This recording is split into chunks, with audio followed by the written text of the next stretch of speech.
2020 թվականի հոկտեմբերին Հայաստանն արգելեց թուրքական ծագում ունեցող պատրաստի ապրանքների ներմուծումը։ Հայաստանի կողմից դա քաղաքական որոշում էր, քանի որ 44-օրյա պատերազմում Ադրբեջանից բացի Հայաստանի դեմ ռազմական գործողություններին ներգրավեց նաև Թուրքիան։ Դրանից մեկ տարի անց միայն 2021-ին Հայաստանը որոշեց վերացնել թուրքական ապրանքների ներմուծման արգելքը դեպի Հայաստան։ Եվ առևտրով զբաղվող Հայաստանի գործարար համայնքը քաղաքացիները սկսեցին մեծ թափով Հայաստան ներկրել թուրքական ապրանքներ։ Եթե 2021-ին Թուրքիայից Հայաստան էր ներմուծվել 73 միլիոն դոլար ապրանք, 2024-ին ցուցանիշը կարելի ասել հնգապատկվեց, հասնելով մինչև 336 միլիոն դոլարի։ Թուրքիայից Հայաստան հիմնականում ներկրվում է արտադրական հումք՝ ալյումինե ձողեր, տրամատներ, տրիկոտաժե պաստառներ,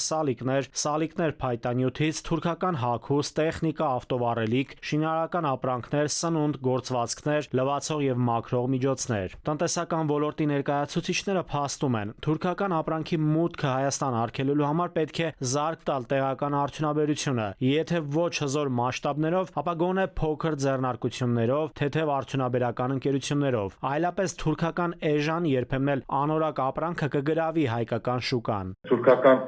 գյուղատնտեսությունը մասշտաբի էֆեկտով բավականին հզոր է, բանջարաբոստանային որոշակի կուլտուրաների առումով համաշխարհային շուկայի առաջատարներից է Թուրքիան հանդիսանում։ Մեր շուկան ինչքան թուրքական այդ ապրանքները կլանելու ունակություն ունի, կլանվում է, գալիս է մեր շուկա, գալիս է երրորդ երկրի միջոցով։ Այստեղ այլ է, որ ասենք մեր տնտեսության որոշակի հատվածները պետք է պաշտպանվեն։ Ասենք մասնավորապես գյուղատնտեսությունը պետք է պաշտպանվի։ Հետաքրքրականն այն է, որ Հայաստանից Թուրքիա 336 միլիոն դոլար առևտրաշրջանառության մեջ միայն 0.1%-ն է կազմում արտահանումը, որը կես միլիոն դոլարի էլ չի հասնում։ Կես միլիոն դոլար չի հասնում, տարի է եղել 1000 դոլարի արտահանում են ունեցել, դրանք որ ուղղակի կարելի ասել դա կոպիտ ասած հայկական արտադրանքը թուրքական շուկային չի հետաքրքրում։ Մենք ապրանք չունենք, նախ սահմանափակում գոյություն ունի, հայկական ապրանքների նկատմամբ էլ կարծես թե էմբարգոյի որոշակի էլեմենտները պարունակում են, բայց մեր ապրանքների նկատմամբ ընդհանրապես պահանջարկ չկա։ Ինչ պետք է արտադրենք, որ